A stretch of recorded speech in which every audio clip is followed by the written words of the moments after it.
Well, hello everybody. Welcome back to Solutions with Chanti, here where we broadcast from the heart of the Ankara field. So happy to have you back um, for our second week now with Beverly. Yeah, right. On our beautiful new show, Spiritual Forensics, where we are checking into old or not old, recent old cold cases. Beverly and I are spreading our or shed shining our spiritual eyes on these things that have questionable, yeah, there's been questionable things occurring. So we're going to have a look. And tonight, of course, we're looking at the Menendez brothers. So, wow, looking forward to that. But before we do so, welcome everybody. Yay, Marilena, Wench, Aquana. How are you, honey? And Michael, and everybody. Linda, nice to have you all here joining our show. Um, Guys, share this show if you can. It's super interesting. Anyone who you think will enjoy, it's really cool. But before we go any further, we're just going to quickly look at this week's schedule, the rest of the schedule on Solutions as well as Aquarius Rising Africa. If you missed Beverly's show last night on Aquarius Rising Africa, great further deep dive into what's happening with the royals as well. More like we were looking at again Andrew and Fergie, and of course Harry and Meghan took a deep dive into that as well, and their kids and blah blah blah. Interesting. So catch that show if you haven't already. And then members and Patreon, fantastic book club with Gary Wayne last night. Wow, that was so cool. Definitely going to be doing more with him in the future, so stay tuned for that. That's currently on members, yeah. And then, of course, earlier on, the Solutions with Chanti, part 4 of the mini-series, just explaining what the Ankara field is. And today we spoke about entering the hive. So if you haven't caught that little short clip yet, well, it's not a short clip, it's a short video. It was posted today, so grab that. Earlier on ARA as well, I had a fantastic interview with Jamie. We really do some good shows, guys. That is one lady that knows her stuff. She's a fantastic researcher, worked a lot with survivors as well, and we talk about prenatal trauma.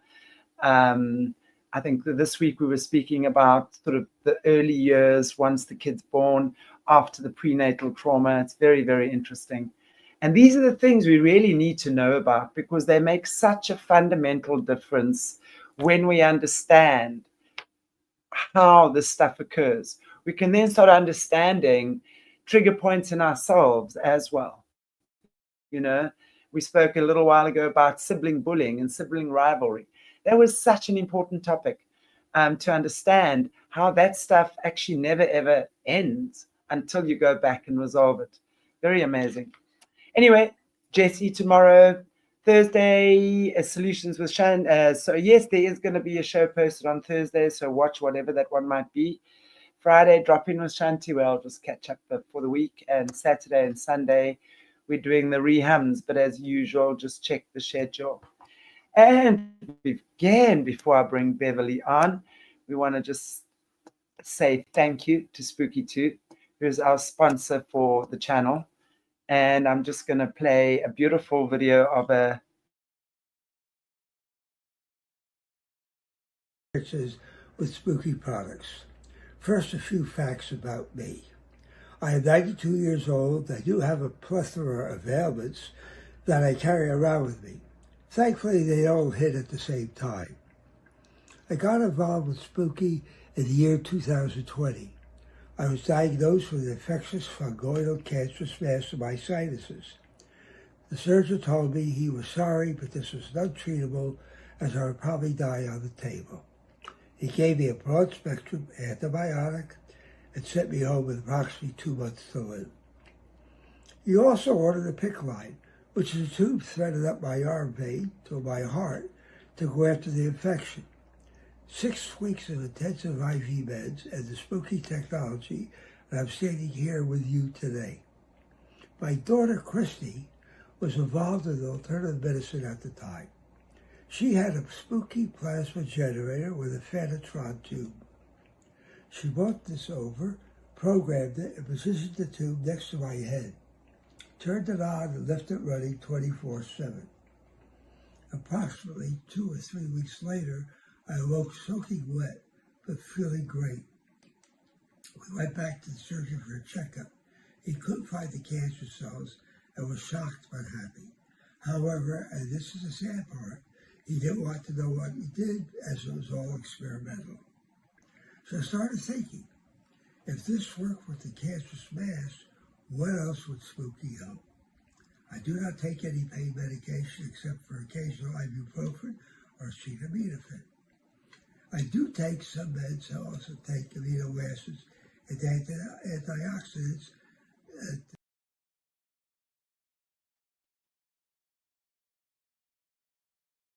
What happened? I don't know what happened to the video, guys. I'm so sorry. I don't know what happened. It just started wonking out here. Anyway, Spooky 2. Yeah, the creators of the home rife machines. So if you haven't already checked them out, all the links, etc., in the description area. They're doing a Black Friday special this month as well. So 10% off on all your Spooky 2 equipment, your rife machines. Brilliant, brilliant product. This, I really want to advise you, if you're looking into anything like this, I call it frequency medicine. Spooky 2 really do a great, great job. Not just that, they have fantastic backup service, really great team of people working. So yeah, check it out. 10% discount. Just check out our coupon code as well. And get yourself a spooky tool. They're very cool. Anyway, without any further ado, Taram, Madame, how lovely to have you back. How are you? We're all in blue this evening. We're all in blue. Yes, I love the blue. The blue hive is fantastic. Well done. Got lots of different colors for hives. I think that's beautiful. Yeah, we've got lots of hives, lots of different colors. The hive is not just one color, right? Well, no, not really, not spiritually. But I think, when you open up the Exactly. hive, and I used to open up my hive and have the peek inside, it's pretty much one color inside there. Quite interestingly. Yeah, and that's the golden color. That's the golden color. Yeah. But the interesting bit is, which I was amazed at, was, because they have 5 eyes, the bees have five eyes. What's interesting is all these little hexagon shapes that they create with the wax, that there's only a tiny, tiny, tiny, tiny piece of wax that each bee produces.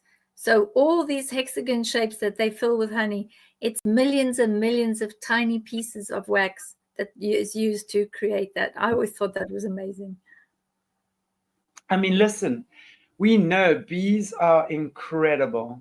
They really, really are. Bees are the original frequency keepers. I mean, before there was shape or form, there was frequency. We know that. And I am truly of the opinion that bees, and they're little cryptids, right? By rights, they shouldn't even be flying because their little wings shouldn't be raising their chubby little bodies, right? So it's a miracle that they fly. And every time they fly in the atmosphere around them, the pattern is the hexagon pattern. So they're always creating the hexagon patterning, which is the universal frequency.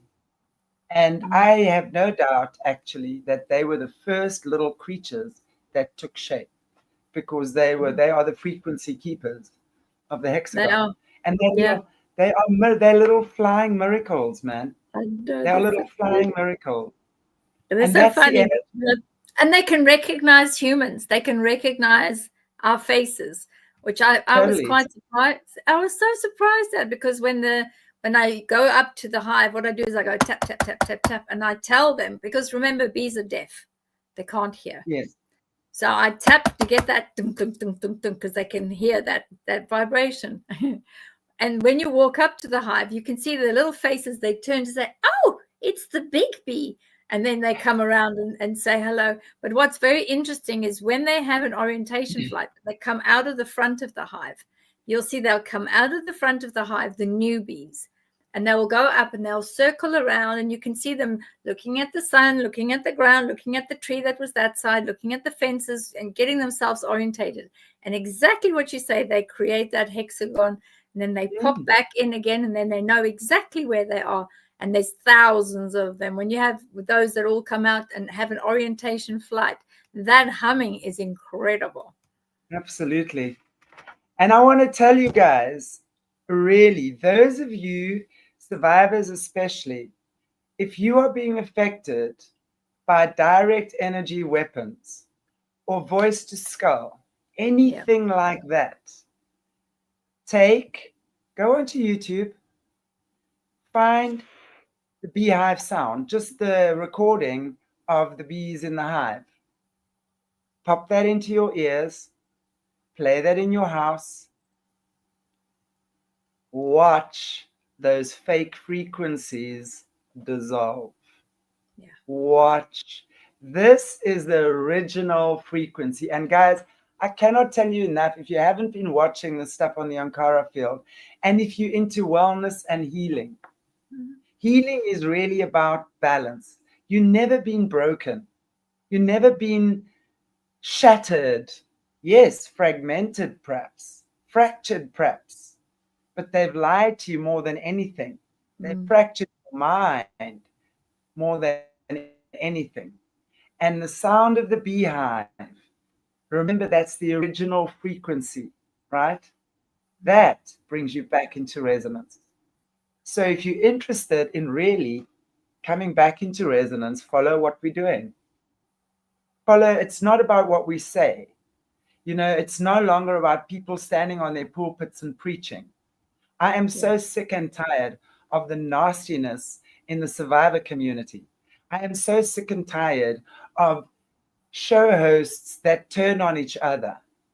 I mean, I am so sick and tired of horrific stuff that goes on, and everyone loves the sensationalism there. They just want people to feed them. Feed us the information. Tell us what to do. Tell us who to believe. Tell us what to think. I'm sorry. I hear this all the time. Now, if you're ready to get out of that nonsense, and if you're ready to start thinking for yourself and be sovereign and start learning how to anchor in your core being, then this is the platform you want to be on. I promise you. We're going to show you step by step, moment by moment, bit by bit, how to bring yourself into resonance, how to be discerning, how to feel truth from bullshit, because that's really what we ourselves need to discern. Truth from bullshit. Jesus is not coming to save you. I promise you he's not. Jesus has already been many years ago. He gave us the tools of how to resurrect ourselves. That's what he did. It's a resurrection of consciousness. That's what the Ankh is. Consciousness, resurrection from the crucifix, suffering, sacrifice. Stop sacrificing yourself now. Get down off your cross and think differently. Allow your wings to fly and move and raise your vibration. That's what we're showing you. That's what it is. And that's where we're going with this. So I hope you all join us. Exactly, Darcy. Be the second coming. You are the resurrection. You are the one that raises within yourself. Stop looking outside of yourself for a savior, a leader, a healer, or whatever. Yes, have people that guide you, that show you. You are your own healer. You are your own savior. That's the truth of what we're actually showing you here. And when we all come with that octave, each one has your own octave, then we create this beautiful, harmonious creation. And from that place, we then invite peace and we create jointly. So it's not a person that is the queen bee, it's the project that becomes the queen bee, right? Exactly. The focus that we're all working together. Thank you, Michael. It's very sweet of you. Appreciate you very much. Thank you. And that's what we're working towards here. So if you're interested in starting to think for yourself and really have a deep calling that there's something more, you want to remember who you are and you want to act in that memory, not just have the feeling and have tarot cards read for you and everyone telling you what potential you have, what you can be doing. You know what you need to do, and you know when you want to act in accordance with that, and you have a support system around you that encourages you, not does it for you. That's not what we do. We teach you how to be sovereign. And there's nothing, it's a beautiful process. So yes, that's why we're here. Beverly, what would you like to say, add to regarding that? I think at this stage, because we've got the 3I Atlas, third eye Atlas, those energies that we have up around the planet, all of this can also be drawn down. You can draw down that energy down to yourself. Absolutely. And use that energy. That's why it's called 3I Atlas. A lot of people have taken a while to realize the 3I means third eye awakening, and this is what's happening. So start pulling that energy down to yourself so that you can use it, because this is where it's been beamed down. It's not just beamed down to surface dwellers. It's also been beamed down for those that are underneath the earth and interdimensional beings that come and visit here, see how we're doing. That also were here right in the beginning, like the Alawan or the Bigfoot or the Sasquatch, and certainly the American Indian Native First Nation people. They all know. They have all these amazing secrets that we've all forgotten a long time ago. And also the native peoples of Australia, native peoples of South Africa. They've seen the Mandindani, which is in South Africa, and they've seen all these other Sky Brothers. So there's a lot of awakening that's happening as we're moving into the next dimension. So start becoming aware of your energies and how you can use them and how you can move forward. Step into your power. Now is the time. Oh, look at that. So cute. Thank you so much. Is that Wench? That's Wench. Yeah. Wench. Wow, that's wonderful. I appreciate you very much. Yeah. So I look forward to that. And it's what we were talking about 3i Atlas last time, Of course, it's going to wreak chaos in your life if you haven't done the work. I'm a healer. Yeah. And I will always hammer on that point, that you have to sit with yourself and you have to transform that which is holding you back. And when you start that process of transformation, because remember, energy can never be created or destroyed, only ever transferred or transformed. So when every shitty situation has come into your life to teach you something, and you need to be prepared to sit with yourself and see what the teaching of that has been for you. Exactly. And if you're not prepared to do that, you're going to stay stuck. That's the key. No matter how gruesome it's been, there's a teaching. And if you are willing to sit with yourself and get yourself a good healer or someone who can help you through that and really talk you through that process, then the merging, the alchemy occurs. And then you take that lead and you transform it and you mold your gold. In other words, you understand now. Understanding automatically enables forgiveness. You don't need to do this forgiveness nonsense. The minute you understand, it's not even forgiveness. It's like realization. And you go, oh, okay, cool, thank you. And then you can receive the forgiveness and you can give it too, which is not something you have to try to do. That's the difference. Yeah, you don't have to try. And the interesting thing was when you're talking about that, the courage to do it. Courage is infectious. If you are courageous as a person, that courageous energy and frequency will go out, and it actually gets passed on. That courage will pass on to the next one and passes on to the next one. Courage is contagious. And all you need is one or two people to be courageous and say, well, actually, I'm going to do this. I'm going out. I'm going to change my own life. And it does. It causes a lot of upheaval. But once you have been that courageous person, you'll find, oh, that one's doing the same. That one's doing the same. Oh, look, other people are doing the same too. Absolutely. Absolutely. It's that 100 monkey syndrome, right? It is. Yes, it is. You kind of give each other permission to shine. You really do. And I'm not meaning go shine. I'm not meaning in that way, but radiate. Your spirit shines, because as Rumi says, everyone has a sun inside of them. So when your sun starts shining, it's just a beautiful feeling, and everyone else around you feels it too. And some are going to get super jealous because they don't believe they have a sun inside of them. So they're going to try and rain on your parade and what have you, but that's okay. You've just got to be strong enough and wise enough to realize what's happening and treat these situations with compassion. You really do. We treat it with compassion. So, yeah, that's the main thing. But yeah, we're in for some amazing times. And I just think there's so much changing at the moment as well. There's an amazing shift of energy.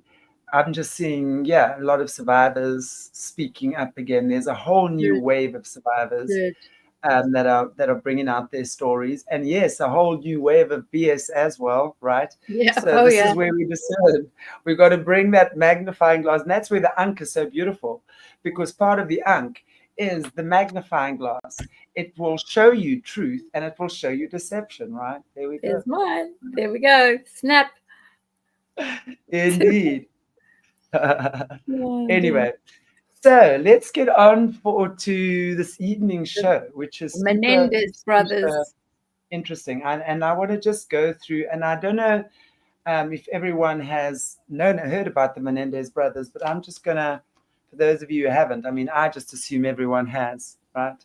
So, but I'll just read you a synopsis on who they are. Eric and Lyle Menendez are two American brothers who became globally known after the 1989 murders of their parents, Jose and Kitty Menendez, in their Beverly Hills home. The brothers, then 21 and 18, admitted to the killings, but argued they acted out of long-term sexual, emotional, and physical abuse, claiming they believed their father would kill them to keep the abuse quiet. The prosecution argued the murders were motivated by greed, portraying the brothers as entitled young men who killed for inheritance. After two highly publicized trials, the first ending in a hung jury, both were convicted of first-degree murder in 1996 and sentenced to life imprisonment without parole. They are currently incarcerated at the R.J. Donovan Correctional Facility in San Diego, where they were reunited in 2018 after more than 20 years in separate prisons. And currently where things stand. In recent years, there has been renewed public and legal interest due to newly surfaced allegations and testimony, including claims that a former Menudo band member said Jose Menendez abused him as a child, which aligns with the brothers' original allegations of systematic abuse. This testimony has reinvigorated legal debate about whether their conviction should be reconsidered in light of these corroborating claims. So, as far as the appeals and legal efforts, as of the latest updates, defense lawyers have been pursuing post-conviction relief, arguing that the new testimony significantly supports the brothers' abuse narrative. The case is under periodic legal review, but no retrial or sentence change has been granted. Public opinion. Many Gen Z and millennial advocates view the brothers as victims who snapped after years of abuse, not cold-blooded killers. Documentaries, podcasts, and social media have reframed the case through the lens of trauma, grooming, incest, abuse, and parental violence. Yeah, gosh. The prison life. The brothers are now housed in the same unit after decades apart. They maintain a fantastic relationship. I've been following them a lot. and continue. And they're both married, as far as I know, as well. They got married. Lyle is now separated. He separated in 2024 from his long-term wife, Rebecca Sneed. And that's quite an interesting one, because you can see how, when I show you the energy body, how things have changed, because he has a new love interest, someone who's 30 plus years younger than he is, who is from Manchester, here in the UK. I mean, isn't it interesting how, I mean, that's probably maybe a show to just do. Isn't it interesting? Now, despite what I feel about the Menendez brothers, there are these women in this world who absolutely have this thing for murderers. These murderers in jail are inundated with love mail. It's fascinating to me. But anyway, that is a story for another day. That's definitely a story for another day. Good Lord. Anyway, so basically that's it in a nutshell. I actually watched the series on Netflix. Oh, did you? Okay. Yes, I did. Or the movie on Netflix. I don't really think that was probably the most accurate portrayal.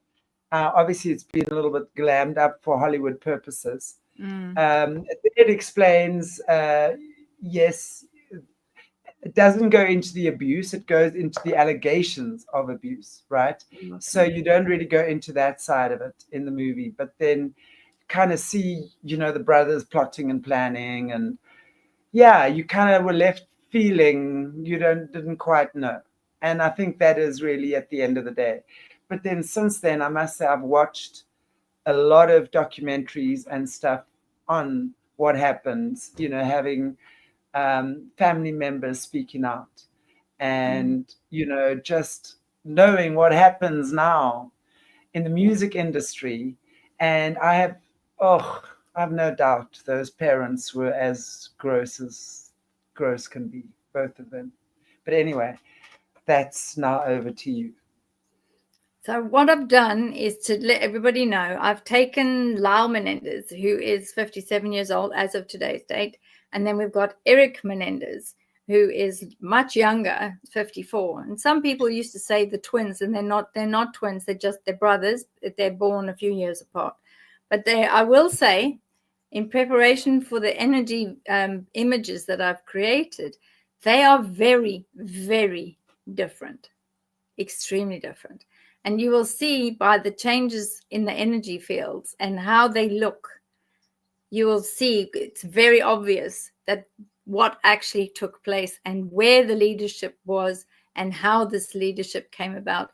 And more importantly, both brothers have got these dark rings and dark holes and dark orbs at the back of their images on whole toroidal field. Across all of their aura, they've got these big dark ones.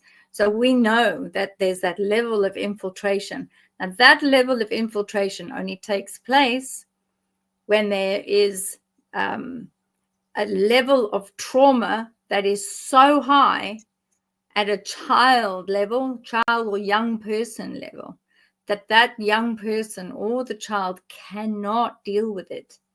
And that's where it causes that schism. And then you close the aura up and then protect yourself.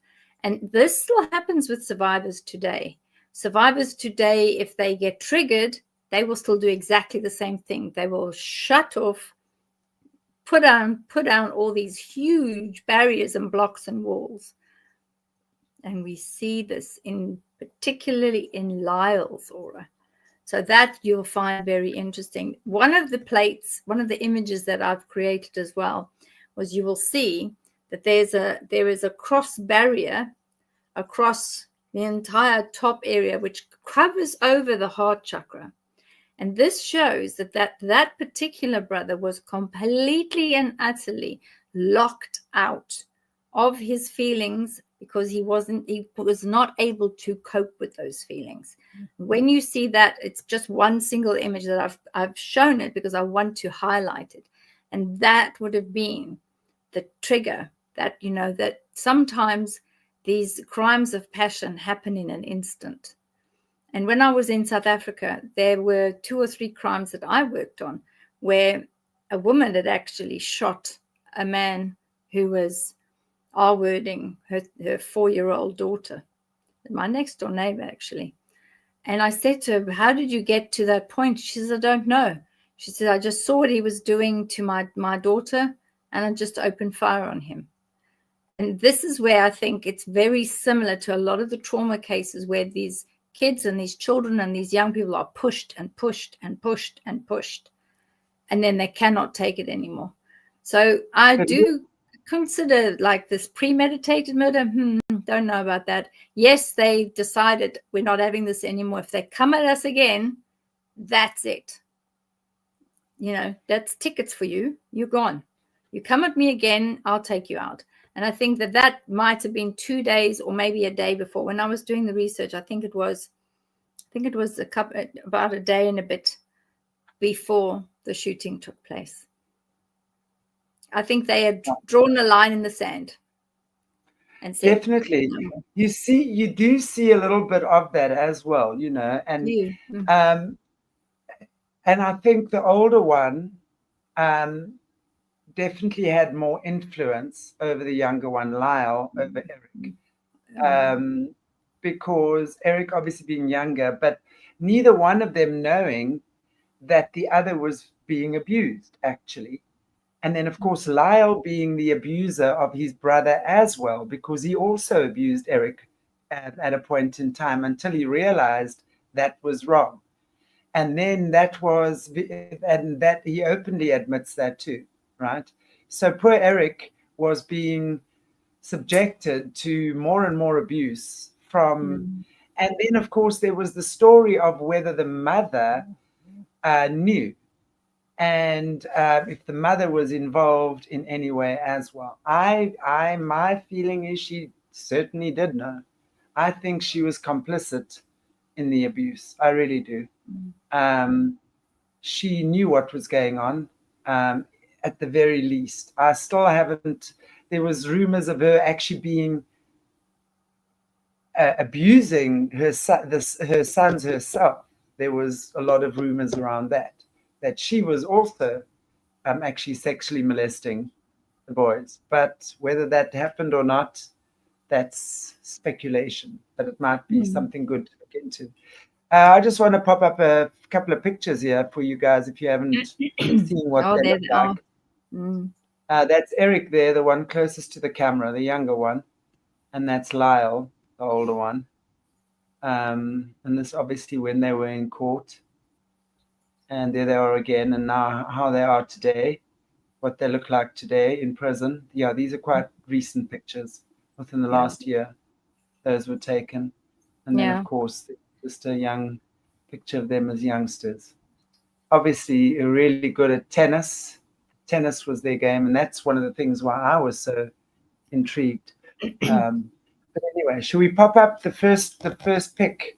I think put up the first one, and I think we'll go ahead. It's the parents, and I want to say that the parents, what we see behind them is that they were basically removed from their bodies.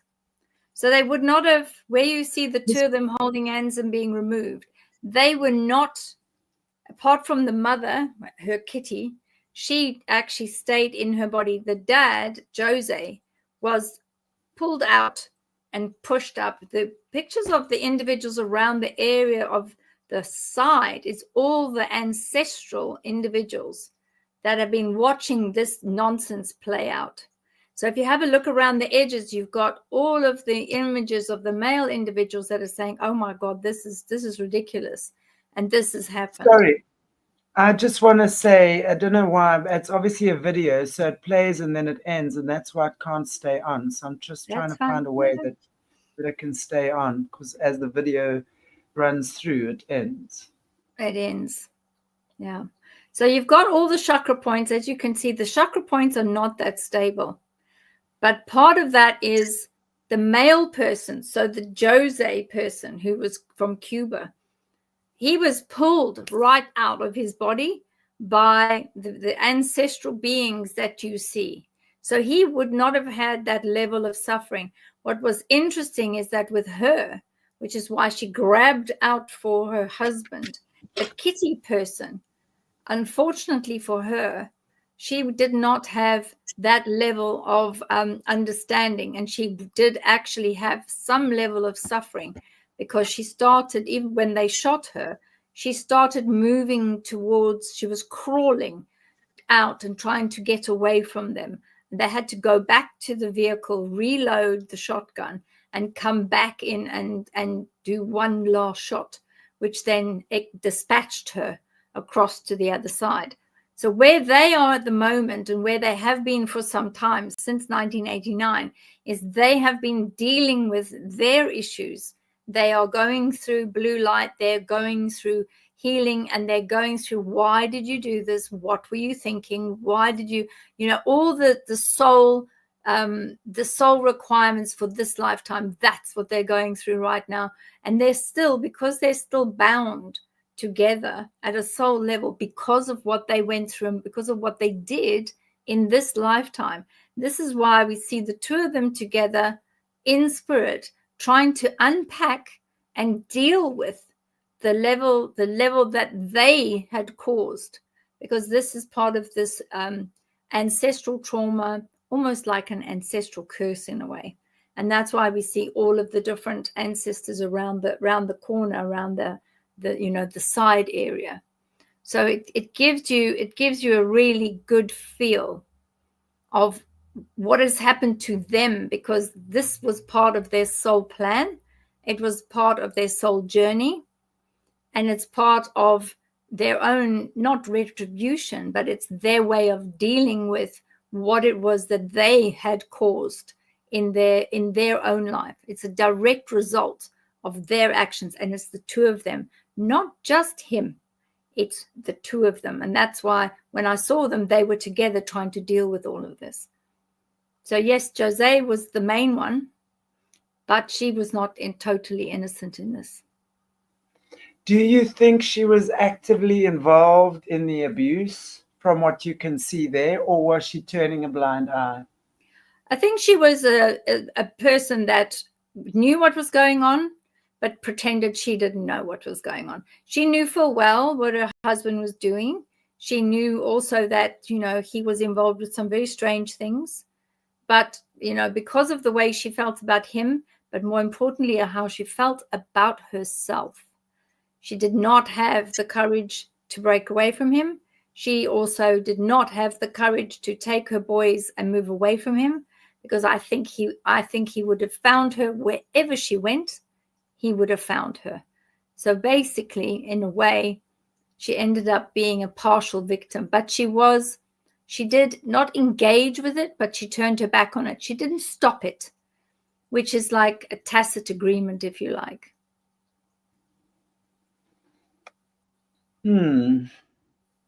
I think there's so much of that around, though, isn't there? Where the mother turns. I mean, you yourself had that, I think, in your growing up age, where your sister, also was completely blinded to these atrocities. So I get that happens. I just somehow. It was like she was obsessed with the younger son. She was very obsessed with him. And that's what makes me wonder about that. I think if she was ever going to run with anyone, if she was going to run away from the Jose person that she was married to, then the person she would have run away with would have been Eric.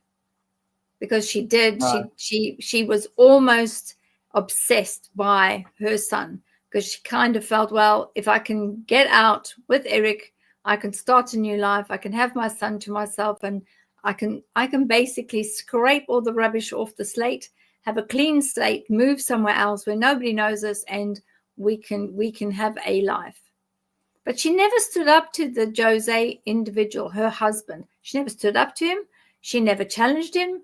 When he was cruel to them, and when he was, making sure that they basically had nothing, and said, you want something, you're going to have to go out and get it yourself. He was very stingy, and he was a tyrant at home. She never lifted a finger, and she never said a word, not a word. No, she never. That's the whole thing. And I think in all accounts, that was the big issue, which, yeah, but also, you know, I mean, if we go back to when this was going down, none of the stuff, the trauma stuff, the abuse stuff was out in the open as much as what it is now. So that's the thing.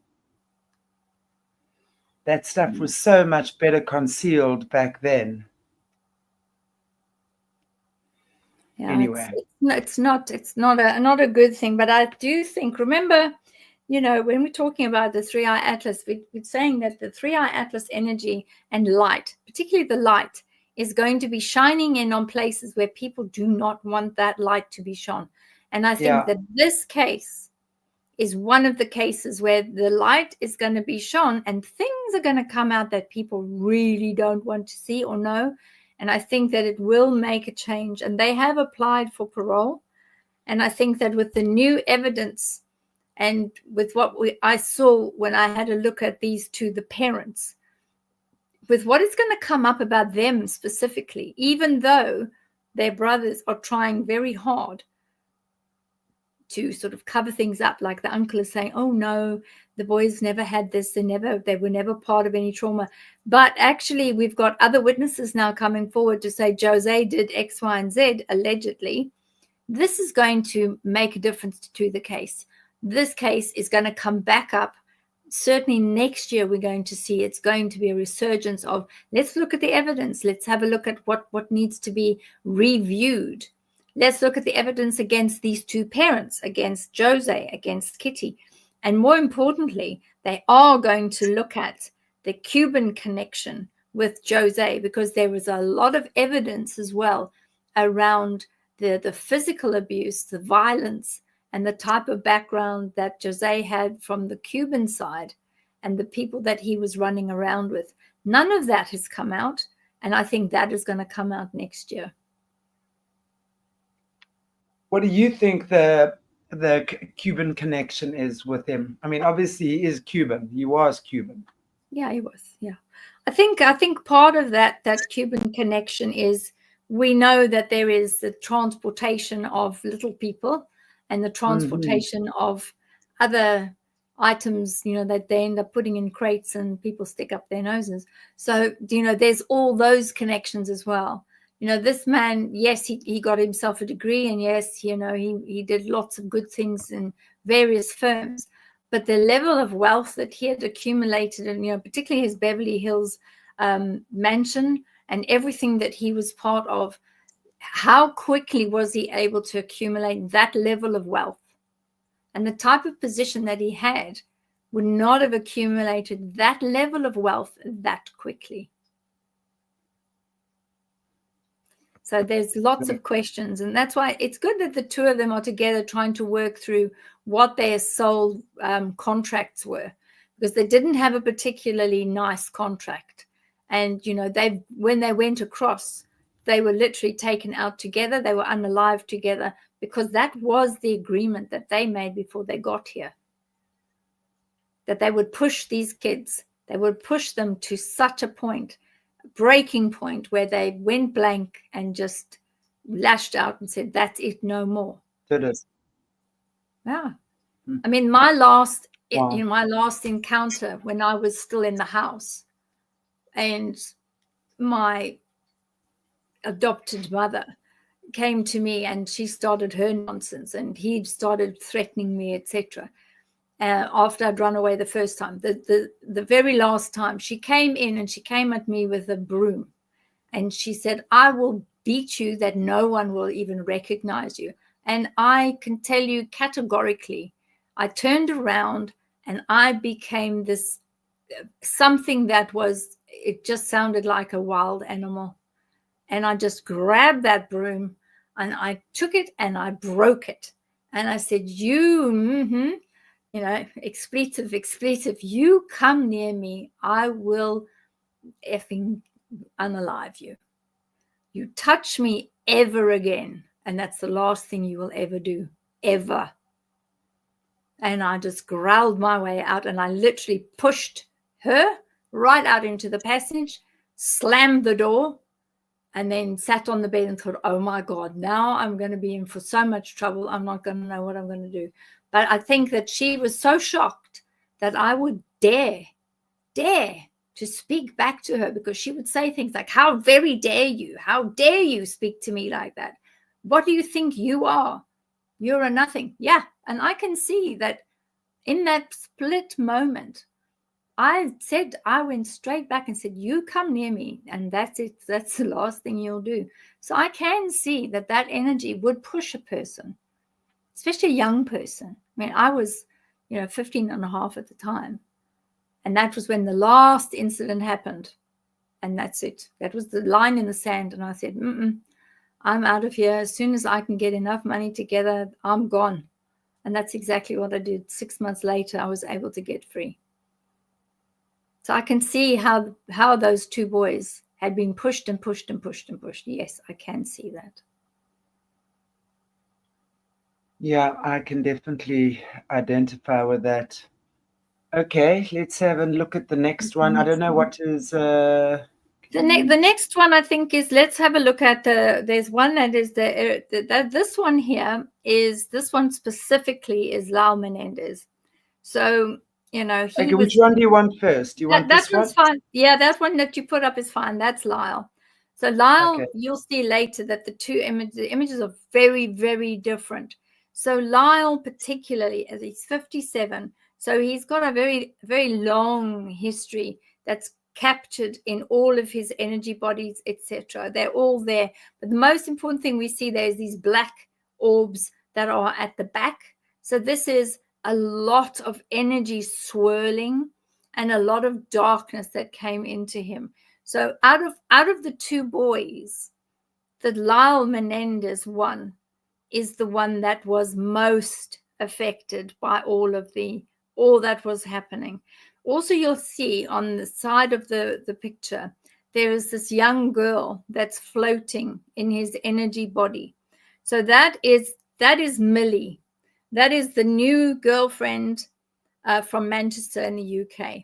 And she has traveled 6,000 miles over to America to visit him in the high security San Diego prison in California. So she has pitched up in his aura, which I found very interesting, because she is very young and she has made that decision that she's going to be the one that will heal him, and she will heal him through great love energy.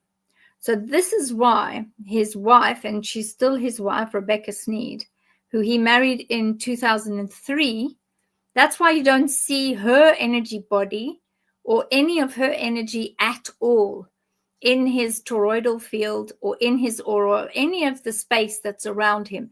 She is not there. So in 2024, she cut off from him and said, that's it. I'm going to separate myself from him and move away totally. So that is what has happened there. So you don't see anything coming in from him at all. But what is interesting, if I show you where he's got this bright pink energy in the middle of his chest in the heart chakra, and this is where he has got this unbelievable connection to the new girl, Millie. And this is where he's trying very desperately to be the one that can be different, can be saved, and can be the one that will allow himself to change. The issue we've got there is, if you see where the line goes with the pink, goes right through to the bottom of the earth area, where you see this very strong red energy. So it's basal energy, base chakra energy, sexual energy, sexualized energy. That is all pushed into the ground, but it also comes right back up and creates this very large donut shape around the pelvic area. And we know what's situated in the pelvic area. So you've got that bright red of energy that is being pushed out. But within himself, it is an energy that he's comfortable with because of what is around him. And if you look at this very large egg shape that is around him too, you will see that there's a lot of that there's a lot of that lustful energy. There's also, he's very attached to the younger lady, which is Millie, but also more importantly, you've got all these other energetics. If you have a look at the back where we've got the egg shape, you'll see I have put lots of little energetic bodies of different lower level demonic entities coming in and out. And then you get the locked in, where the dark green has pushed him in and locked him in, because this is what happens is they get in, and after a certain period of time, that level of possession is locked. So it's very hard then to remove them. And in some cases, when the person transcends and passes over, in some cases, I've actually seen that those entities actually go across with them. They don't fall away and pop themselves onto someone else. In this case, if he was to transition and be extracted from 3D, he would take them with him, because they're locked in. They're locked into him. They're part of his energy body, and he is still falling prey to whatever it is that they decide to use him for.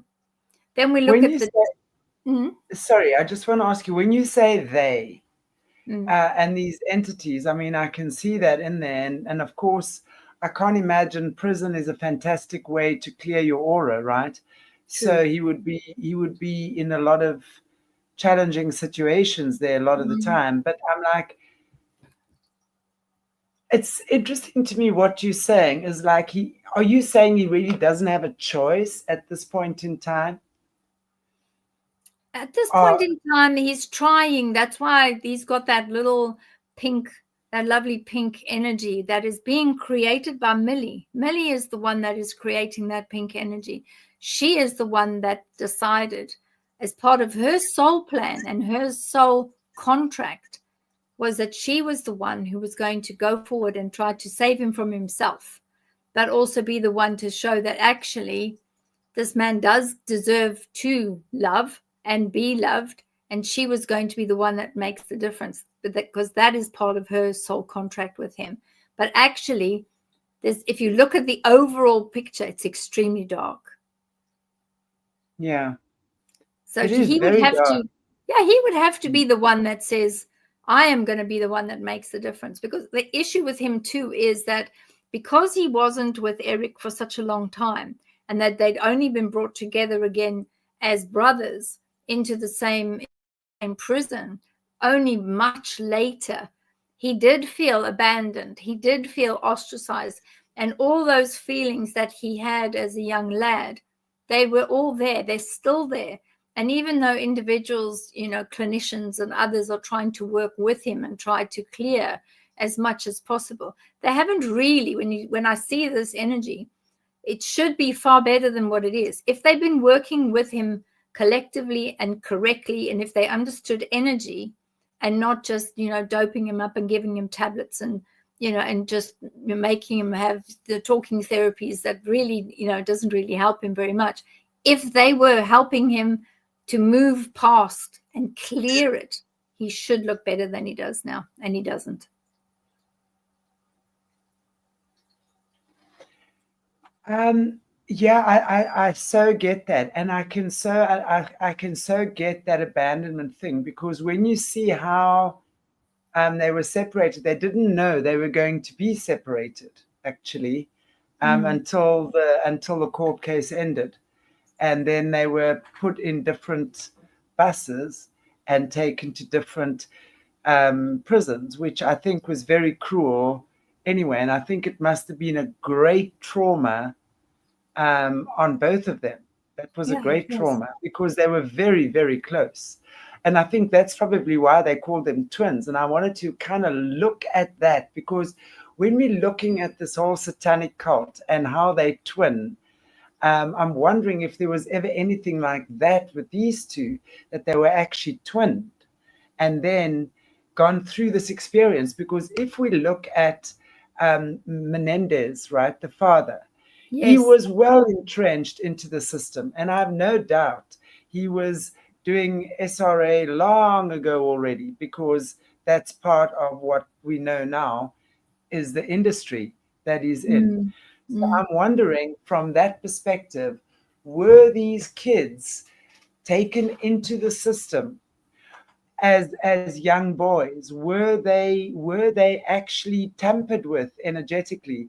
Were they taken into some type of a program, like, the Gateway program or stuff like that these kids get taken into? Were they twinned? Was this an experiment? I can't help but think that there was this involved too, because it wasn't just Menendez, the father. It, it, there's no, and the mother, no chance. I cannot see that for me begins and ends there. I think No, this rabbit it hole doesn't. goes, Right. yeah, It doesn't. Yeah. And that's what I think when I was saying earlier that the light and the energy is going to shed a light on areas that people don't really want the light to be shone on. And when we're yeah, talking about some of the red, that red is there straight away is your SRA, and that's being part of the type of twinning activity that they do. And I mean, I have a couple of clients that are brothers, a few of them actually, that the eldest brother was always the one that was hurt the most, that was abused the most. And actually one of them said, well, you leave my brother alone. I will take the brunt of whatever you want to do it to me, but leave my brother alone. But the brother was made, the little brother, the little one, was meant to watch. And they put him in the corner of the room and did horrific things to his older brother. And his older brother never took his eyes off the little one. And he just said, no matter what, I will bear it. You close your eyes. And then they wouldn't allow him to close his eyes. They kept pulling his eyes open. They nearly pulled his eyelids off his eyes. And I'm busy working. I've been working with them now for 2 years in order to clear all of this, because it's absolutely horrific. So this sort of thing, I think, did happen to the brothers. And I think that that at some stage, this energy field we see in front of us with Lyle, I think he was the one. He did for a time. He did participate in awful things to Eric. That he had made amends of that and realized that was not the right way to be. That was very wrong. And that's why we see around his legs, we see those black twirls going around his legs. You see his arms as well. He's got these black spirals going up through his arms and up through the legs, all the way through his torso. And then we get that stopping at his neck, where we see the symbol for PDFs in his throat, which is, you will keep quiet about this. You will not say anything. We're shutting you down. And that is what that swirl is. He's swirling because he knows, I can't say anything. I can't come forward with this. This is something I'm going to carry for the next 50 years, etc. That's kind of where he's at. But then we also see that there's very bright energetics around his head, where we've got this very bright, unusual greeny blue color, where there was something with him before all the abuse started. He was a clever kid. He was a child that could have excelled. He was a gifted child. He could have been all of that. But that's the only tiny, weeny little bit of that energy that's left in him. Because actually they just squashed it, completely and utterly squashed it. It's interesting, with so many, and you would know as well, being a survivor and working with survivors, that many of these survivors are super, super smart. They really are very gifted and very talented. And, it's like you talk about the twinning. I know another survivor has spoken to me about that as well. He was twinned with someone and made to pretty much watch what they did with his twin, not biological twin, not even a brother, but someone they twinned him with in the system. Yeah. So and I can imagine that, especially when you're brothers, you have such a strong soul connection anyway, right? And close in age, right? And then you have, I don't know, Beverly, it just feels to me the more we're speaking about this, it feels to me this was planned. And as I'm looking on the screen, it's 33-3. Oh, wow. It feels like they were an experiment. Like we're looking at a lot of the twinning experiments now. You know, when we're learning more about twinning and what twins do. And I remember the first time I brought this up, I was one of those that thought they were twins. I remembered them as twins, but then it was no. But for me, they are twins, like spiritually or energetically, or they were twins.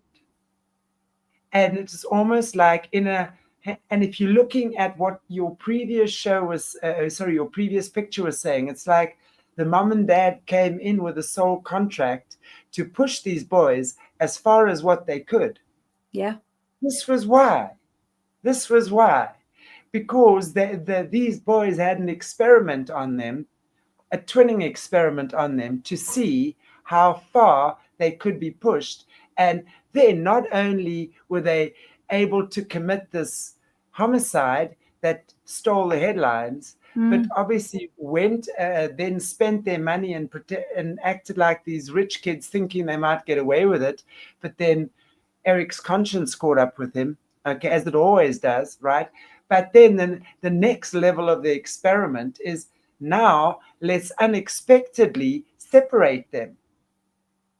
They did not know they were being separated. And then when you look at Lyle's aura, you look at all those demonic things in there. I'm telling you, that guy, when I see that, he suffered some hectic abuse in prison. To me, he suffered that to me speaks of his abuse in prison. There was a lot of abuse in prison that he underwent as well. That's what I feel there. I agree with you. And also what was very interesting is what I did as well is I went and had a look at because I do a sky map at the time as well to see what is happening on the 20th of August 1989, which was the day that the first degree murder took place. Okay, with special circumstances, but that is when the first degree murder took place. Now, what was interesting for me was that there was a Perseid meteor shower within that August period, and Mercury as well as Venus were also in the sky, but the Mars then was becoming very low, and part of that whole meteor shower was quite a lot of dark energy. So when you've got that level of resentment that was happening in a home, this was primed. And then when you look at where they were triggered, how they were triggered, but also how they were twinned or how they were connected, it's no surprise that the Lyle energy person is the one that has got the most of the attachments, has had most of the trauma, and bore the brunt of 3 years of extra trauma before his brother was even born. So by the age of 3 or 4, he had already been initiated into all sorts of other rituals. So, you know, he does stand a chance, because when you look at the light colors that are coming up and down his chakra points. Now, this young girl, Millie is the catalyst for him.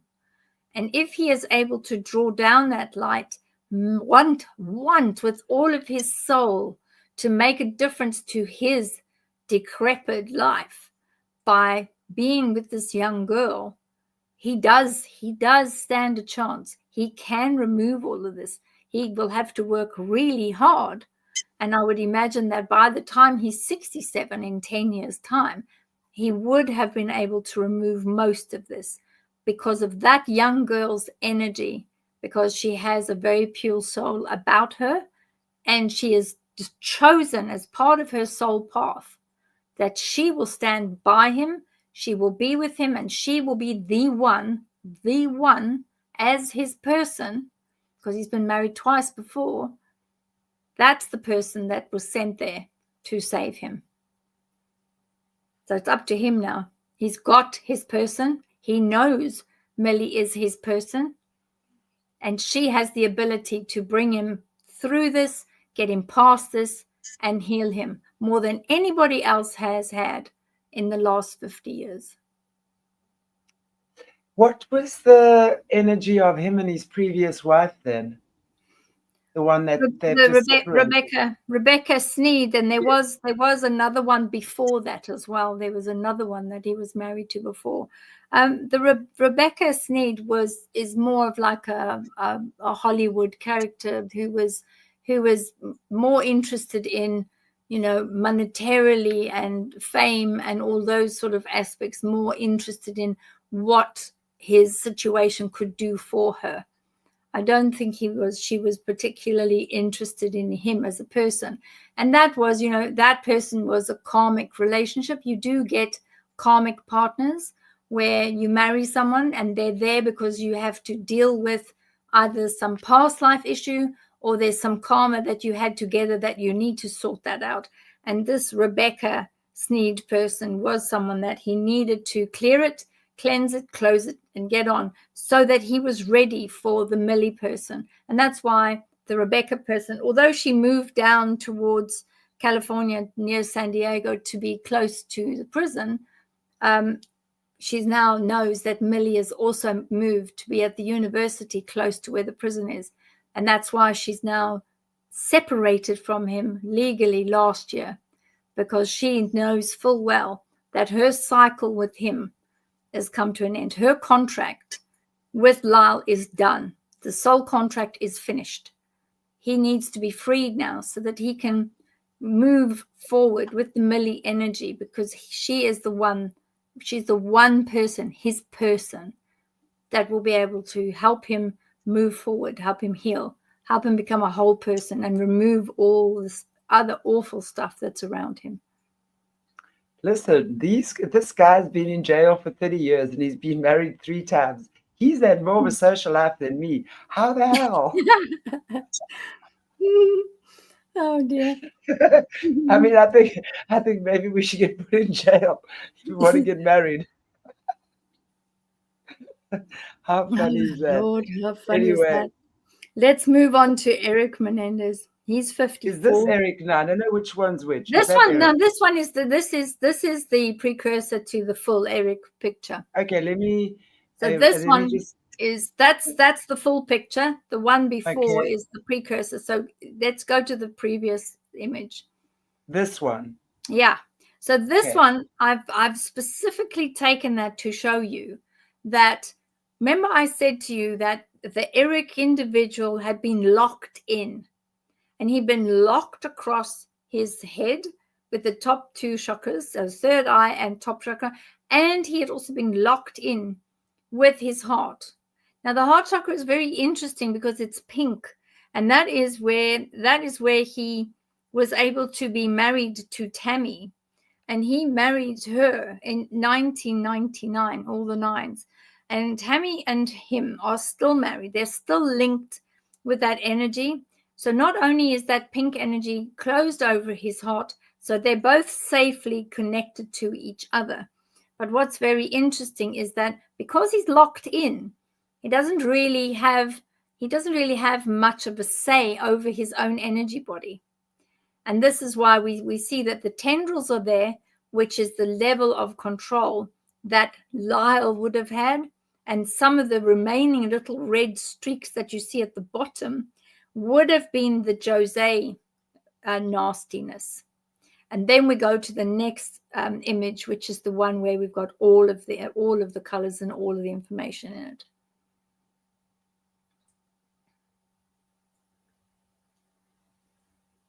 I found that very interesting with him as well, because especially that pink band across his shoulders and his heart, and obviously his sort of lower back.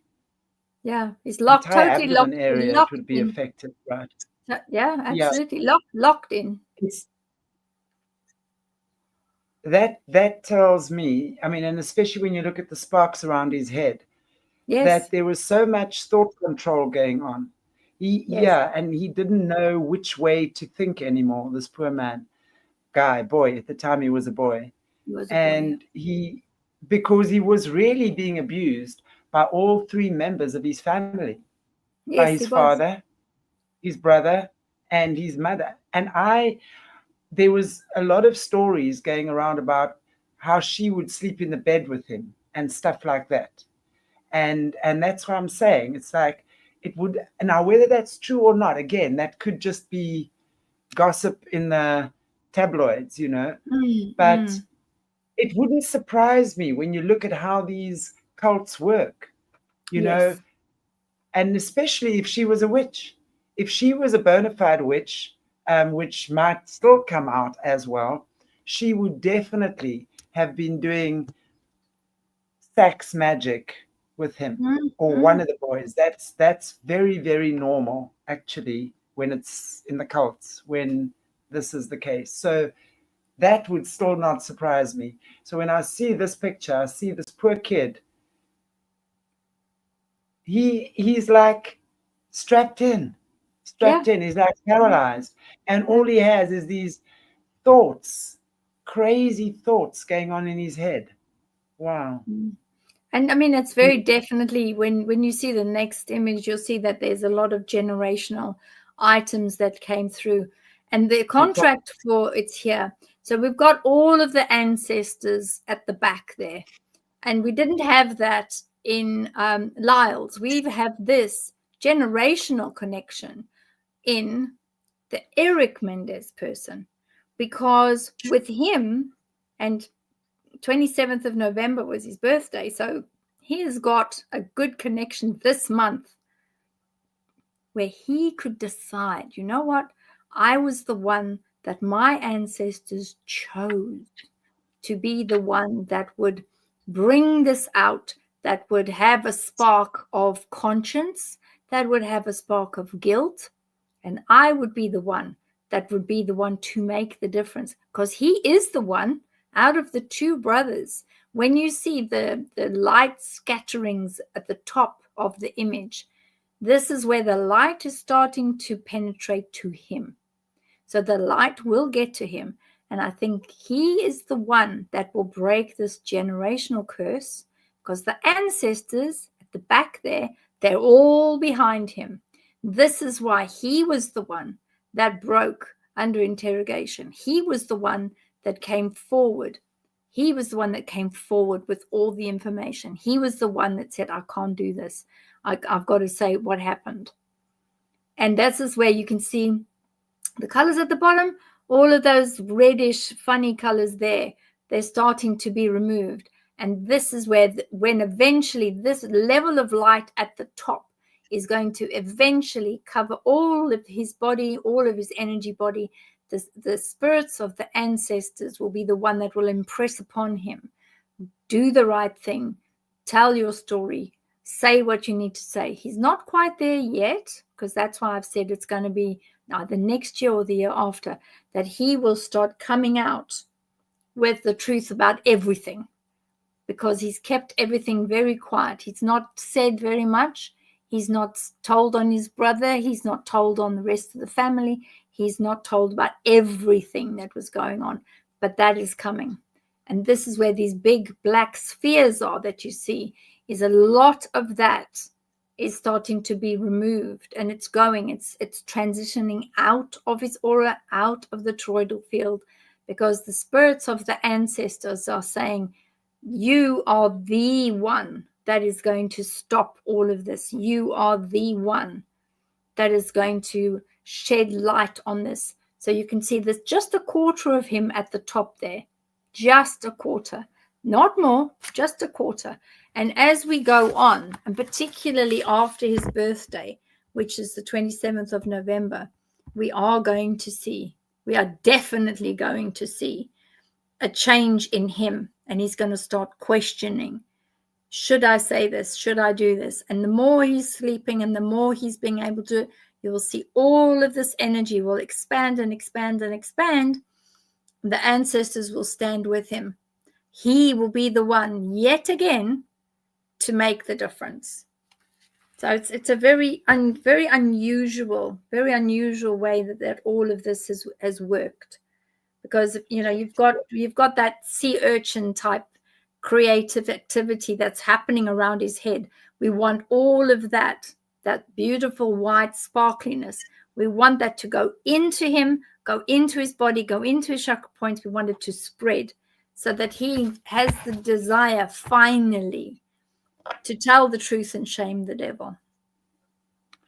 Do you think he is aware of the deeper truths of what went down, or what the situation with his parents, or because I'm thinking the deeper truths here are obviously the links, not just the abuse from the father and the mother, that the whole world has kind of already known about. Yes. But maybe the links and the cult links, because this is definitely, to me, it reeks of cult. Okay, It does. C-U-L-T. Yeah, I agree. Yeah. So, and that to me takes back the lineage to, as you say, Cuba, and who the hell are they connected to in Cuba? Yeah. Because that would mean naming names. That would mean talking about connections. This is almost like why the Epstein files are not being released, right? Because it's not about the Epstein files being released. It's about the names and everyone who's been involved and the length of the depth of the involvement, right? And to me, I see this is a similar sort of thing, where now when they start speaking about the links to that the family had, who are those links? We've never heard of that. That has been conspicuously absent, right? Yes, indeed. Yeah. I mean, he must have had strong ties to, hey, maybe even the government, those officials there. I mean, when you're looking at bloodlines, I mean, there's a reason he got in high at Hollywood to begin with, right? Exactly. He was not, I mean, he didn't just get in there because he's a sharp thinker. I mean, there has to be a lot more. So to me, this is taking them back to the cult links, who the parents were linked to, because I'm thinking as well, while in jail, he must have had, and especially Eric, because I've always had a very soft spot for Eric, I must say. He must have had time to retrieve memories, right? As well. But I'm also interested then, Beverly, because we also know when these guys go to jail, and especially under these sort of circumstances, and especially if they've had all these links from top level places, right? Agencies and things. Yeah. Then, I mean, sure, that's a lot. I mean, it is a lot. That's a lot. And it's I mean, actually it's the Cuban connection, but also it goes further back to the Cuban connection, even further than that, because when I was starting to look at the path that the father, the Jose person, had taken, it was almost like he wasn't from just here or there, whatever. He was actually sent, and when he came into the area in America that he did, and he studied what he studied, and he got his degrees, and he did all these things, it was very contrived and it was very planned. And when you look at how he came about and what was necessary for his parents and his parents' parents, this is why we've got these ancestors, because these ancestors are the ones that are saying, no, this has got to stop now. This, the truth has got to come out, and somehow it's going to be Eric that is going to do it. Do you think they would have had some sort of mind control or some type of tampering in prison? Because that often happens with these guys when they go to prison. We know that when these guys go to prison, they are often used as batteries, and they have things put in their teeth and in their ears and God knows where all else. Do you think that it's possible that has happened with them, that there's any type of, let's call it obvious or direct MK Ultra shenanigans?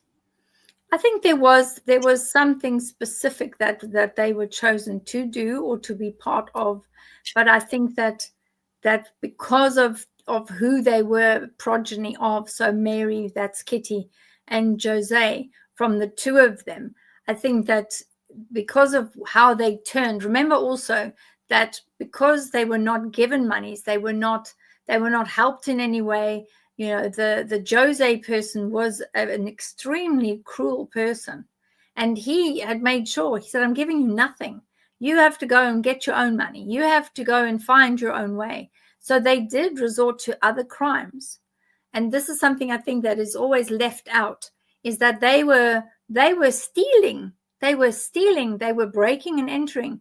They were, they had gone and being nicked for taking jewelry, for taking all sorts of things from the very wealthy Beverly Hills individuals. They had like Rolex watches that they were nicking. They had all sorts of stuff that they were nicking so that they could continue with what they wanted to do, and also just to keep themselves going. So when you start seeing how that level of, almost like, not sadistic, but having that ability to say to the boys, well, don't expect me to do much to you, because, I grew up literally on the bones of my backside. You're going to have to get out there, live some life, no matter how bad it is. You are going to have to go and find your own way in life. So, all of what was happening to them, even when they were just petty criminals of breaking and entering, they had a lot of HB, housebreaking cases against them. And, it's a big jump to go from HB, housebreaking, to first-degree murder.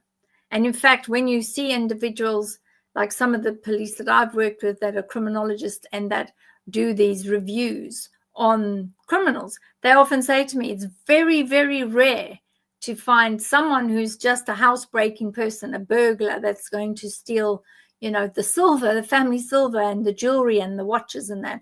It's a huge leap to leap from that to being first-degree murder. It's a huge leap.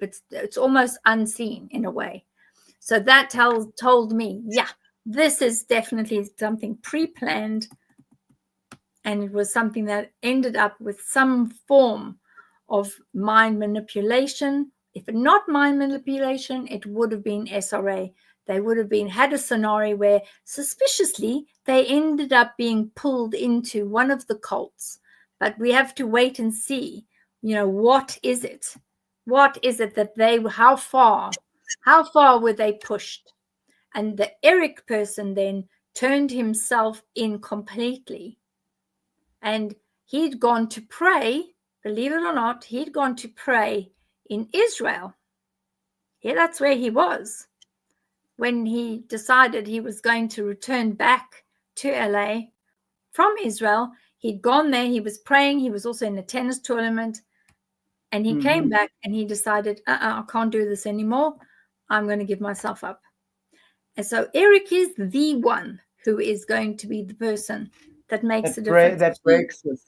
Yeah, he is going to have to break it. He is the one that has been chosen by not just the ancestors, but he agreed before he even got here.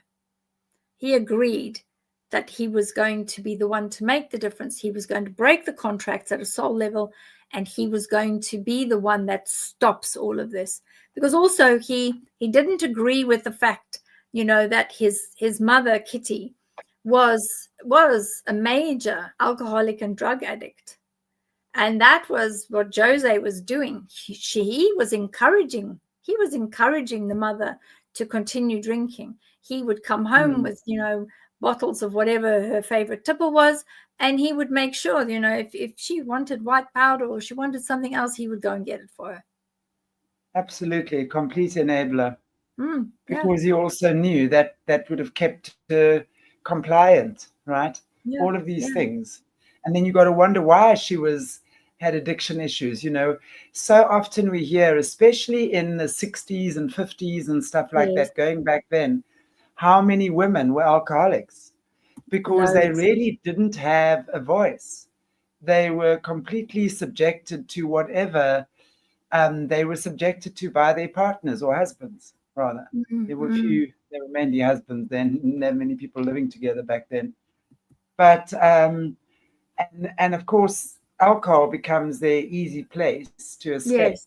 Yeah, that's true. And so many women have been judged for that, right? But we have Mm-hmm. to look at as well why that occurred, because this to me is a typical scenario, might be a little bit more extreme than just like a normal family where there's normal crap going on and the mother feels disempowered and turns to the bottle. That often happens, or Yeah. pills, right? Yeah. But Yeah. so, I mean, yeah, I But what was definitely think Eric. Hmm? Eric for me is like the star of all this, because out of all of them, he is the one person that could bring all this together, shed light on it, open the whole case, reopen it, and get everybody to have a good scratch around, because he was the one that had gone to their cousins. He actually had Diane, who was one of the cousins, and in the 1970s, they had said that to that particular person, Diane, that they were being sexually abused and that they couldn't take it anymore. That's in 1970. So this Yeah, had been going on for a very, very long time. absolutely. And of course, a few people, I mean, I know definitely one, but I know more than one, I'm sure. But of the kids have also recently come forward and admitting that their father abused him as well. Yeah. So the other kid. So there's obviously, I think, also more and more of that of those people gonna start stepping through. But I also feel like a lot of people have got tape on their mouths at the moment about this situation. There's a But also, I lot of think strings being pulled in the there's background. lots. Yeah. But there's a lot of people have already passed away, which is a good thing, because the photographs that I see that was around these two kids, the Lyle and the Eric, and there was others as well, there was cousins, and these children, which is common in the PDF world. It's very common. That happens all the time. And in those years, 60s and 70s, they would be carrying around these Kodak little Instamatic cameras, and you would have faceless photographs of young boys, young girls, making them, kiss each other or do all sorts of things. And, it's just things that they say, oh, well, it's just a genital massage. It doesn't mean anything. But this does cause scars in a child's energy body for life. And this sort of thing is going Absolutely. to start coming out. And Yep. this is where we're going to see children's birthday parties where Lyle and Eric were at those parties. Some of the cousins were at those parties. And the Jose person was the one taking the photographs. That evidence is still going to come out. And there's a lot more that's going to come out. And when those photographs start coming out, that's when they're going to have to decide, actually, with these impossible standards and aspects that were happening in the home, anybody that was going through that day after day, month after month, eventually they're going to break. And this was a direct result. And unfortunately, at the time when the court case happened, they couldn't prove categorically that it was self-defense, which is why they didn't sit with a manslaughter case. And they couldn't prove that actually this was something that had to happen for them to survive. But I think later, now next year, when they start looking at all the evidence that's been racked up, the pictures of the children, and particularly if the pictures include, and it does include, the bottom part of the jaw and the bottom part of the ears do not change. And this is why, when you're looking at biometrics, the top of your hands where the veinology is, that doesn't change. Your ears also don't change. It stays exactly the same. Your ears will always remain the same. And if they can get a specialist to match up the ears of the children that are in the photographs and the two lads who are now men, Eric and Lyle, if they can match that, they will be able to say, actually, these pictures of these boys in these photographs at that time is Lyle and Eric. And I think that will happen. And that will then throw the whole thing out of the water, because then, yes, they are fighting for their lives, which they were. And at the end of the day, they also decided that they would take their mother out because she was also under the abuse, and she was, he was feeding her drugs and he was feeding her, alcohol. So basically, in a way, they felt that actually we're going to take our mother out as well at the same time, because we're going to take her out of her misery, because the two of them together are manipulative, they're controlling, and they do all these awful, awful things. It wouldn't surprise me if it was like twins against twins, twinning against twinning. Yeah. Like again, going back to that first photograph of the two of them holding hands, the parents. And then I'm convinced, honestly, this to me, the more we're talking, it's telling me that these guys were twinned. And this was some kind of an experiment, a twinning experiment. And that's also why they were separated when they went to jail. And to see, and I'm sure they've had experiments done on them while they've been there. There's not even a doubt in my mind about that. But it's very interesting. Yeah, it does feel to me like that's what it is. Yeah, sure. It's quite a difficult one. And then if we take just the last one, this one here was a very interesting one. When we were busy with putting all of the evidence together, doing the remote viewing, we had put the last image prompts in, and we got the last one that I just showed you. Then suddenly this came out and said, this is what we're dealing with. So I thought, right, I'm going to put it up on the screen. I'm going to show you this is what has attached itself generationally to the Menendez brothers' parents and has got the majority of the control with Lyle. It's this thing. So if you want to take it off the screen, because it's not particularly nice, we don't want the energies out there. But that is what came by itself to say, this is me. This is what I am, and this is me. I own this Menendez bloodline. What do you think that is? What would you say that is? I think it's probably, it's not one of the upper legions. It is part of one of the legions, yes, but it's one of the lower legions. It's one of the, what we would call a soldier or foot soldier. It's not a high up one, definitely not high up enough. It's not the right color. But yeah, that was very interesting because, I've been working on it now since Saturday, and, going in and coming out and going in and coming out and looking. And I thought, right. And then the whole system basically said, no. And then this one popped up and I thought, oh, okay, right. Wow. Because we'd said, show yourself. Yeah. Show yourself. Reveal yourself. Show yourself. I command you. And there it was. I thought, oh, okay. Cheers, mate. There's two more pictures here. I don't know if you want. Yep, the two other pictures. That. I'm not sure if this one is, if you have a look with the grayness at the top, and you have a look. I wanted to be able to show. This is Eric, and you've got that long. Can you see that long octopus type tentacle that's going out? And as we know that demonic entities attach themselves to the back of your neck. And then we've got the two hands on either side where there's the octopus tentacles, where this is the residue from the shotgun and from him making the decision to take the parents out.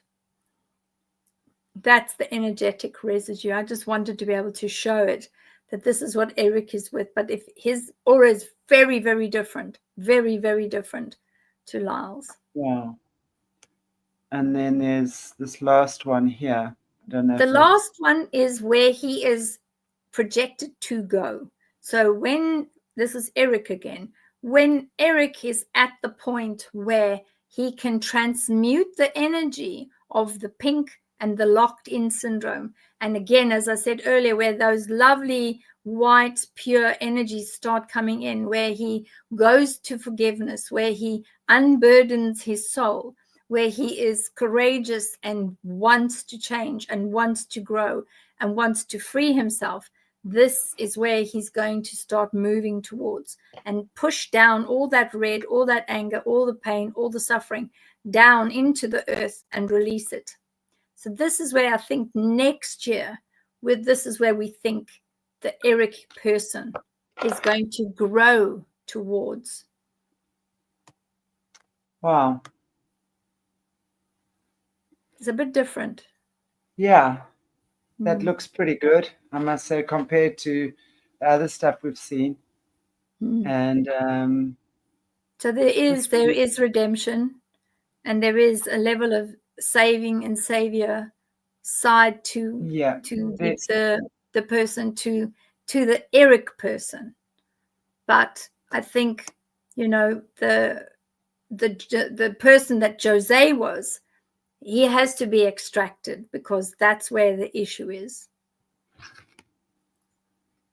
Well, there's a picture of Kitty and Jose there. Those who haven't seen it, or haven't seen what their parents look like. Yeah. And there they are in court, 2 young kids. Wow. Quite a crazy story that was, for sure. Yeah. And I think there'll be a resurgence of it when all this starts coming up and light is shone on it. It's going to be a very, very, very interesting case, because they might have to, and not retry it. I don't know what they'll do in America, but they will have to look at it and say, well, actually, they did have a chance of no parole. They do have a chance of parole now. But have they served sufficient sentence? Because when the evidence comes out that they were unbelievably abused, and yet they managed to survive, then I think not only have they paid in their everyday life as kids, but also they've acted out of self-defense because they just couldn't anymore. And now they're paying some more because they couldn't prove that it was self-defense. And eventually they will be able to prove that. I agree with you on that. I think, you know, if I have to just put it into my little synopsis as well, I would definitely say yes, abuse for sure. And yes, for sure, there's a very strong feeling that they were actually twinned, that they're part of a cult, and that they had some twinning type experiment, which was then continued on after they went to prison. I do believe the parents were complicit with each other in whichever way, definitely. I think the way the story's been told is generally truthful, but there's so much more in the background that we haven't heard yet. And I do think, as you say, next year or so. Yeah. I think I just hung there. I think that's going to come out in the next year or so. So yeah. And I think energetically, why in the last year, 18 months, it had to happen that this case was brought to the fore again, because I do believe over the past 30 years, humanity has woken up to some atrocities that have occurred to people in their family life by their parents. Yeah. And I think most people at the time could not, because I remember reading statistics at the time as well. There were 12 jurors, 6 men, 6 women. All the men voted that the father was innocent, and the woman said he was guilty. Oh gosh. And when they were interviewing men after that, they were saying they could not imagine doing that to their own kids. So they were so cognitively dissonant to the reality of what was actually going on there. That was also a problem in the court case. I think the jury was so green to the truth of what could be going on, and the mental and emotional scars and damage that actually does to a child. As you said, it Yeah. literally changes For your life. cellular makeup. Yeah, it's for life. Your DNA, Absolutely actually. for life. Yeah. Yeah. And what I found very interesting when I was Absolutely. reading some of the papers of the court documents, I was reading it, and I, you know, with my own background, I was reading it, and one of the sections said that they had said that their teas and coffees had to be spiked with cinnamon because the father, Jose, used to place semen in their teas and their coffees, and he spiked it with cinnamon in order to be able to make sure that they couldn't taste it because that's salty. And I just thought, you know, it just sounds, it's, you know, same old, same old. I thought, you know, what are these people thinking? You know, this is what happens. This is what these people do. It's part of the conditioning. It's part of, you know, it's part of the way that they traumatize the children so that they can disassociate. And that means that they can be controlled. And that's exactly what I saw. I thought, oh, okay. So why is it that was brushed over? Why is it that nobody said, why would you do that to a child?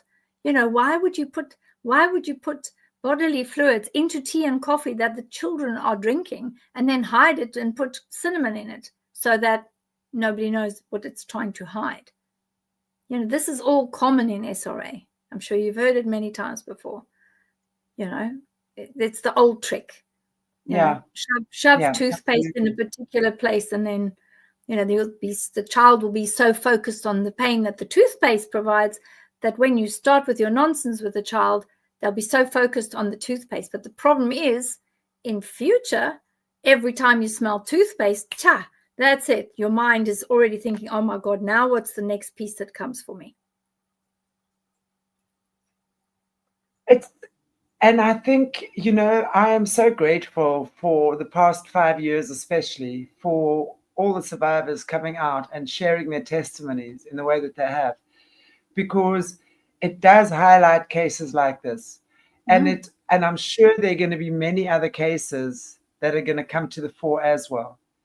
And, you know, where we're going to realize what an atrocious system these monsters have been protecting, and who's been protecting each other, right? It's too much coming out already. And and as they were saying in that article, or the summary I was reading earlier on, it's like the Gen Zs saying, well, this is trauma, you know, we got to relook at this. So it's the time where we're living, where we are looking at these things. And I do definitely believe it was cult related, for sure. There's not even a doubt. I do believe there's a lot of behind the scenes connections and very unexpected ones we're going to be hearing about. Extremely unexpected. I think it's going to start with who did mom and dad actually socialize with? We never heard about who they socialized with. Who were their business connections? I mean, we heard about the bands and things he was looking after, and I'm no doubt we're going to be hearing from some of those people. I hope, anyway. But for sure, this is it reeks of the cult. To me, it's twinning. I feel that there was some type of an experiment that these boys went through that, as I said earlier on, continued even after they were separated. And I would actually love to know, I would love to do an interview with them. Beverly, I think we should try and get in there and do an interview with these guys, because I would love to know how they adapted after they were separated, because I think that's where they would have then in prison done the experiments on them, more experiments on what happens now when these two kids, their whole life were linked by trauma and spiritually twinned, ripped apart. It's like Siamese twins being cut in half. How does the one grow another limb? You know what I'm saying? But this is all energetic. It's obviously not physical, so it's all energetic. I think this these people have been doing these experiments for a very, very long time. And I think it's the experiments that we're going to hear about as well. These secret experiments that we're hearing about MK Ultra, we're hearing about monarch programming, we're hearing about all of the voice of God and voice to skull technology. We're not hearing about these subtle, under the radar things that have been going on. There's a lot of that's going to come out. A lot. That's my opinion. And I think this is all linked to that. It is linked. And I think the voice to skull one is the worst one. I've got 2 clients at the moment that I've been busy with for some months. Luckily, we've managed to clear a lot of it, and we've got ways in which we can stop them from infiltrating. But these are all people at the same age. Get them to hear a hum, beehive sounds. Beehive sounds. Beehive sounds. On YouTube, the sound of the bees in a hive. Stick it in your ears for 3 days. Have it playing in your house for 3 days. Go to sleep with it. Then we'll report back to see. Because that is the universal frequency. And I say that to everyone. We're humming in the hive here. We have a universal frequency that the bees bring in. The humming of the hive is the universal healing energy, core sound that contains every healing frequency you need. So put that in your ears, hum away with the bees, do the breathing. You guys watching the things on the Ankara field, I'm taking you through little breathing exercises, humming exercises. It's amazing. It is one of them is actually, she's going to go to, I can't remember which country it was, but she had said that there was a therapy that was offered to her where she could, they've got a lot of the hives that I think they've got about 30, the 15 and 15 on each side of this house. And then the house is raised up and the bees can come in and out, which is fine. But then the individuals are underneath the house and they have beds that is beautifully set out and there's air conditioning and everything. And that is where, and then they lie underneath these 30 beehives. And it's I think it's called bee therapy or something like that. And that's where she's gone recently now. And she said, when I come back, I'll come back for another session. I'll tell you how it's been going. And she's been sleeping underneath the beehives. Just have that sound playing in your house all day, every day, for a space in time. If you really are affected by DEW and stuff like that, plug it into your ears at night, go to sleep with the bees. And I'm going to be doing also taking you through like a breathing and a healing protocol with the bees and the humming. And just, guys, this is a frequency war. It's all it is. All it is frequency. Yeah. And when we understand we don't need guns, we don't need to be chopping off the heads of demons, we don't need to be doing anything like that.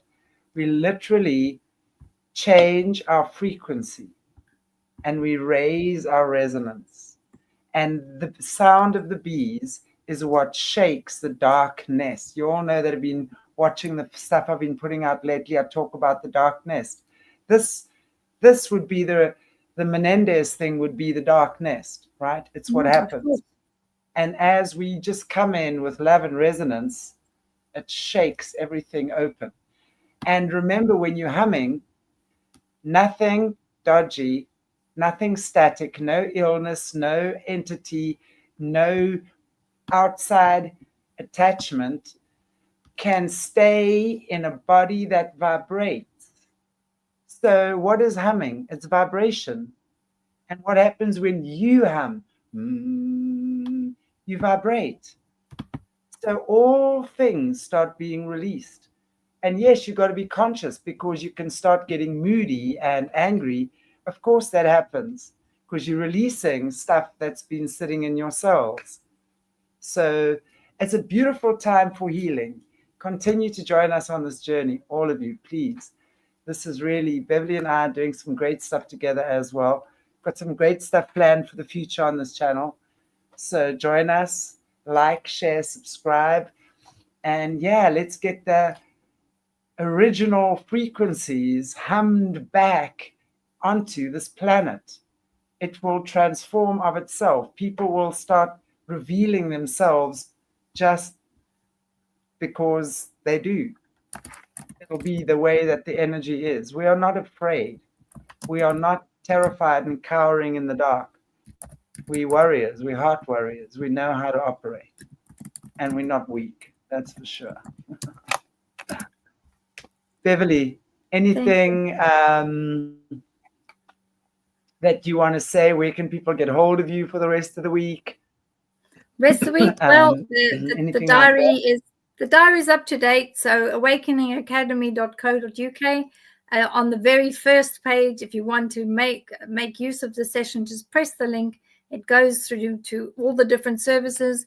We're also now very pleased to have 2 separate links that go to, they are links into the Muskogee Creek tribe, where you can order and meet with the tribal individuals, and also where you can ask for a pouch to be created for yourself, or you can have a session.